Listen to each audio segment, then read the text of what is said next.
Hello everybody.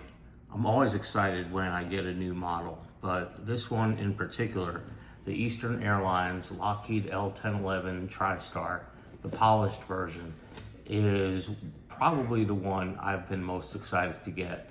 Not only did I not know this model even existed, I've seen white versions of it, I've seen a hybrid white top with silver belly, but I've never seen a polished. But more importantly, this model is representative of an airline I flew as a kid and an aircraft type that I flew on a lot as a kid. Anyone who lives on the eastern seaboard probably remembers about 30 years ago when Eastern Airlines was the official airline to Walt Disney World. And if you were a kid in coach at that time, you would get a hot meal, which consisted of an actual hot dog and a Mickey Mouse lollipop. It was a great way to fly. We'll never see that again. I'm going to focus a little bit on the box because it comes really highly decorated. Eastern Airlines was the launch customer for the L-1011, and they were really proud of this aircraft. On the front of the box, there is a lot of promotional material that Eastern published. Here's a logo from some advertising material, and over here is a lot of cabin comforts that they called attention to, a lot of technical advantages that it had over its rival, the McDonnell Douglas DC-10. And if you focus in on the right side of the top of the box, you'll see a schematic of the entire cabin of the L-1011 from the back lavatories all the way up to the cockpit. And there's even descriptions of the engines, but it's a little faint. Now, flipping over this box is an interesting fact about Eastern Airlines and an arrangement that they had with Air Canada.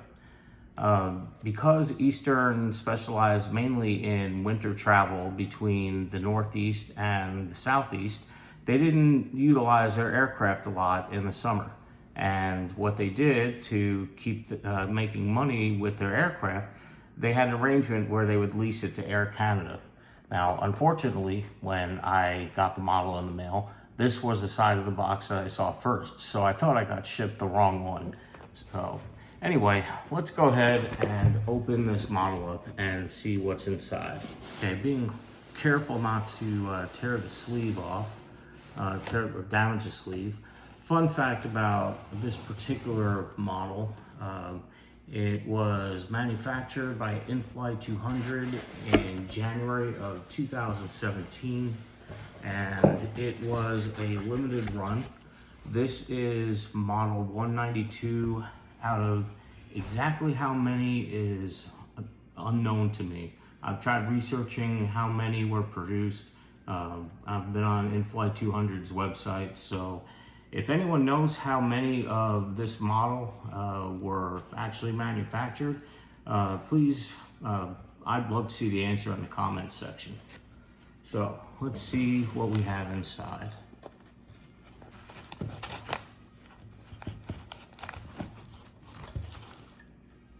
Oh, this is beautiful. Well, someone prior to me has some fingerprints on this, but I'm sure I can clean that off.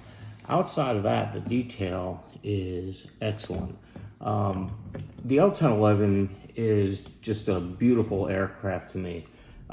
Just the way the lines and curvature flow. To me, it's not only an airplane, but if I may be so bold, it's also a work of art.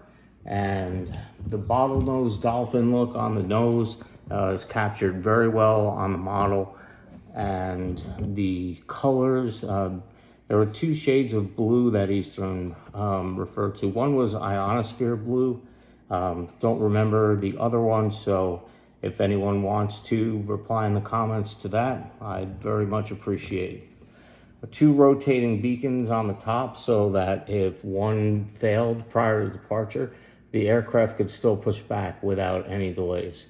Cool fact. I read that in a book about L-1011s. So on the bottom, flat belly more beacons on the bottom, and the detail on the landing gear is amazing. The integrity of the landing gear is actually really good considering that it's not magnetic. I prefer a magnetic landing gear because they tend to be stronger. But you can see access to the number 2 engine diagrammed on the bottom. Over here, if I'm right, these are exhaust outlets for the APU, which I believe was right near the number 2 engine. But overall, I'm pleased with all my models, but this one was one that I didn't even know that I was waiting for, and one of the ones that I was happiest to receive. So I hope you enjoy this as much as I do, and happy collecting to everybody.